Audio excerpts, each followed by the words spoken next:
Good morning guys, hope you all are fine and doing well. Welcome to new blog. कैसे हैं आप सभी? आज तो मेरी छुट्टी है, छुट्टी नहीं है मतलब मैंने छुट्टी कर ली है। आज मेरा हेयर वॉश का डे भी है और आज ना मुझे जाना भी है फिर से हॉस्पिटल, क्योंकि मेरे डॉक्टर ने कहा था कि अगर दर्द रुकेगा नहीं तो फिर आ जाना। तो फिर मैं जा रही हूँ आज हॉस्पिटल फिर से, क्योंकि मेरे को दर्द हो ही रहा है हाथ में। मुझे लगता है कि कंकड़ में अंदर घुस गया था, लेकिन चलो कोई बात नहीं, जाते हैं आज हॉस्पिटल। कल मेरा टूर्नामेंट भी है, आज मैं रेस्ट कर रही हूँ घर में ताकि कल मैं अच्छे से खेल पाऊँ। नींद नहीं आ रही है, मैं उठ रही थी सुबह, तो बस ऐसी दवाई आ रही है, ठंड के मारे भी दवाई आती है ना, इसलिए। तो फिर अभी काम हम करते हैं और फिर हॉस्पिटल जाएंगे। गाइस देखो यहाँ पे मम्मी यहाँ पे ब्रेकफास्ट बना रही है। मम्मी को कुछ ज़्यादा ही ठंड लग रही है, ऐसा लग रहा है। ओह माय गॉड, कैसे हैं आप लोग? बढ़िया हैं। और आप लोग कैसे हो? हम लोग भी बढ़िया। भी चाहते हैं कि बढ़िया हो आप। किसी का कॉल आ रही है। नहीं। तो गाइस मैं दूध लेके आ गई हूँ। ये देखो, मैंने बोला था ना मैं दूध लेने जा रही हूँ, तो ये रहा मेरा दूध। और अब मैं घर भी पहुँच गई हूँ। मैं इतने फास्ट हूँ कि मैं हर काम बहुत जल्दी कर देती हूँ। मेरे को दूध लाने में सिर्फ और सिर्फ 2 मिनट लगे। मैं घर पहुँच चुकी हूँ। हम भी थोड़ी थक भी लग गई होंगी। मैं भाग भाग के आती हूँ। मेरे को ऐसे आलस मुझे पसंद नहीं है बिल्कुल भी। और ये रही यहाँ पे देखो, मैंने पूरा कमरा फैला रखा है क्योंकि मैंने जब झाड़ू मारा था जस्ट। ये देखो, ये मम्मी तो काम कर रही है, मम्मी को तो ठंडी लगने पे लगी हुई है।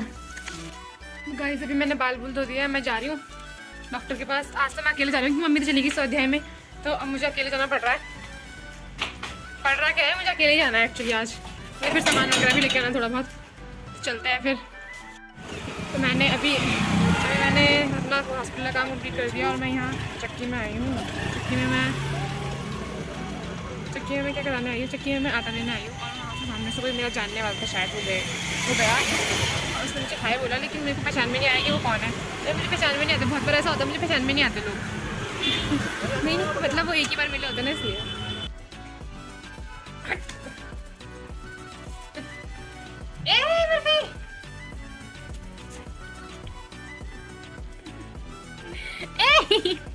देखो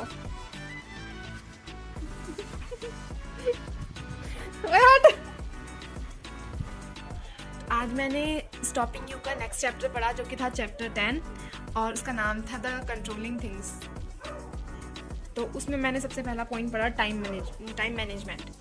पॉइंट 9 मतलब मंत्र 9। तो टाइम मैनेजमेंट में उसने बताया, टाइम मैनेजमेंट के बारे में तो आपको पता ही है। मैं क्या बताऊँ आपको टाइम मैनेजमेंट के बारे में, मतलब एक्स्ट्रा क्या बताऊँ। तो आपको तो पता ही होगा टाइम मैनेजमेंट के बारे में कि हमें टाइम को बर्बाद नहीं करना चाहिए। और मतलब जो काम ज़्यादा इंपॉर्टेंट होता है, इंपॉर्टेंट नहीं, जो काम ज़्यादा प्रायोरिटी देते हैं हम, जो काम ज़्यादा प्रायोरिटी का होता है उसे पहले करो, और जो नहीं होता उसे छोड़ दो, ऐसे करके। उसने हमें कहा कि जैसे मतलब हम बिजली का बिल भरते हैं, या मतलब इनकम टैक्स डिपार्टमेंट में हम लोग बिल मतलब उसका पे करते हैं, टैक्स पे करते हैं, तो हम क्या करते हैं डेडलाइन का वेट करते रहते हैं हमेशा। लेकिन हमें डेडलाइन का वेट नहीं करना चाहिए, पहले ही कर देना चाहिए। हम डेडलाइन का वेट ही क्यों करें जब हमें कोई प्रोजेक्ट मिलता है। स्कूल में भी, कॉलेज में भी हमें कोई प्रोजेक्ट मिलता है, हमें पता चलता है कि उसका लास्ट सबमिशन डेट आ गया, हम उसके एक दिन पहले उस प्रोजेक्ट को बना रहे होते हैं और फिर कहते हैं कि सर ने इतना कम टाइम दिया। तो मतलब ये सही चीज़ नहीं है ना। मैं तो ऐसा नहीं करती हूँ, मैं तो पहले बना के रख देती हूँ, सबमिट भी पहले कर देती हूँ। अब मैं क्या तारीफ करूँ अपनी, मतलब वैसे मेरा टाइम मैनेजमेंट अच्छा नहीं है, मैं सही बताऊँ तो। मेरा भी टाइम मैनेजमेंट मुझे करना नहीं आता, मेरे को पता नहीं है। मतलब मुझे पता होता है कि मेरी कौन सी चीज़ें इंपॉर्टेंट है, लेकिन तभी भी मैं बहुत टाइम वेस्ट करती हूँ, बहुत ज़्यादा। और मुझे भी इस चीज़ को सुधारना है काफ़ी। तो मुझे लगता है कि आप लोगों में से तो बहुत सारे लोगों को टाइम मैनेजमेंट आता होगा, लेकिन मुझे नहीं आता, सीरियसली मुझे नहीं आता। और मुझे इस चीज़ को ही सुधारना है। ये चीज़ एक ऐसी चीज़ है जो बहुत इंपॉर्टेंट है लाइफ में सक्सेसफुल होने के लिए। बस उसने यही कहा। फिर उसने हमें 10th मंत्र बताया ईगो सबके अंदर होता है।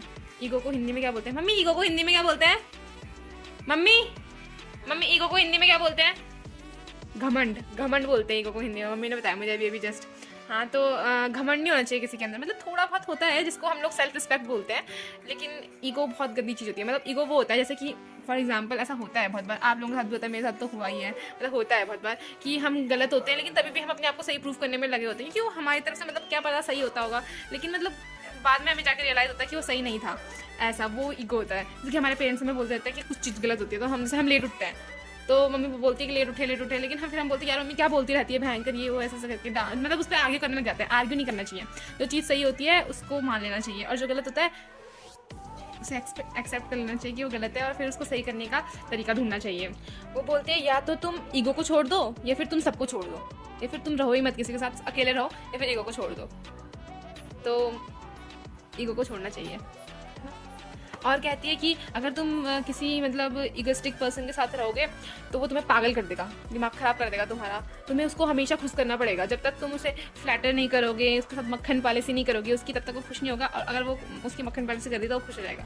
तो ये कहती है वो तुम्हें पागल कर देगा, मतलब ये कहती है। और कहती है कि जब तुम सक्सेसफुल हो जाओ उसके बाद भी तुम अपने अंदर ईगो मत आने दो।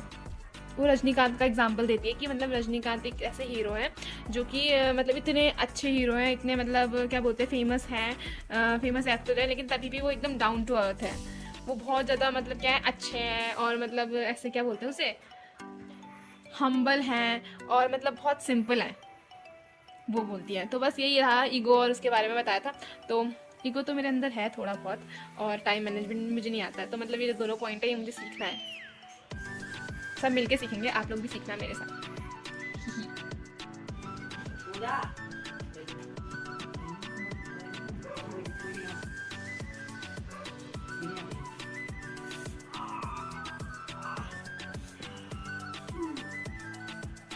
नौटंकी कहेंगी, इतनी जोर से काटा भी नहीं होगा। क्यों मार रहे हो उसको? काट मत, काट नाड़ी काट इनकी।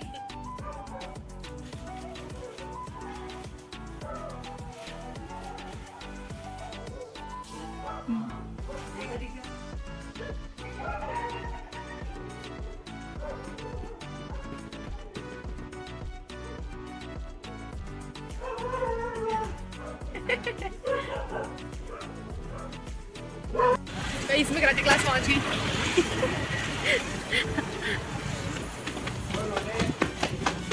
भाई, मैंने आटा ले लिया, देखो आटा। और अब मैं घर जा रही हूँ। यार इसकी क्वालिटी इतनी गंदी क्यों आती है रात को, मुझे समझ नहीं आता। I don't know. गाइस मैं घर पहुँच चुकी हूँ। जैसे कि आप देख सकते हैं इस दिव्यांशु को दिन भर फ़ोन चलाता रहता है, अभी भी फ़ोन चला रहा है देखो, और कंप्यूटर भी चलाता रहता है। मैं आपको दिखाती हूँ, मैं आटा लेके आ गई हूँ। आपको पता है आटा बहुत भारी था, 15 किलो। मेरा खुद का वजन 40 किलो है। मैं 15 किलो कैसे उठाऊंगी, लेकिन मैंने फिर भी उठा दिया। You know I am very talented. Guys कल टूर्नामेंट है तो आज मैं अपनी शक्ति बढ़ा रही हूँ एप्पल खा के। आप लोग भी खाओ। तो अब गाइस आज की गपशप यहीं पे खत्म करते हैं। तब तक के लिए मतलब मिलेंगे कल, तब तक के लिए bye, good night, sweet dream. अब मुझे बहुत नींद आ रही है, मुझे कल जाना भी है सुबह जल्दी। और मुझे ना कल 2 चोटी बांधनी है, लेकिन ना मुझे वो चोटी बांधनी नहीं आती है। मतलब वो बहुत अच्छी लगती है देखने में, लेकिन मुझे आती नहीं है। यही दुखद बात है। मुझे कुछ भी नहीं आता, मुझे सिर्फ बालों में आता है कि जूड़ा बना दो और ऐसे वाले बाल बांध दो, बस, और कुछ नहीं आता।